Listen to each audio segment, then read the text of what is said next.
Hey guys, I'm here today to talk to you all about Lenz's law. Now, you may be looking at this and thinking to yourself, Self, this kind of looks like Faraday's law. Well, Self, you're right, but contained in there is Lenz's law.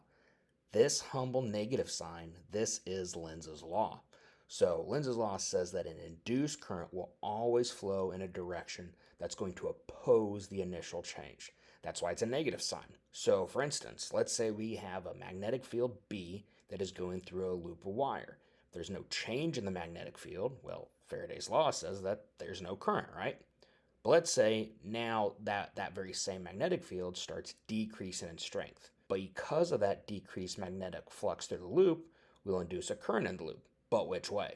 So from our point of view, the coil is going to have an induced current moving in a counterclockwise direction. Why? Well, that's because of the right-hand rule.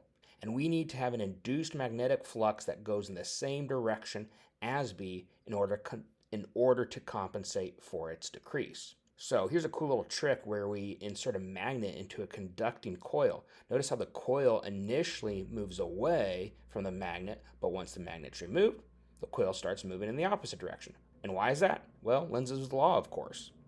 So as the magnetic field enters the coil, the flux through the coil must be increasing.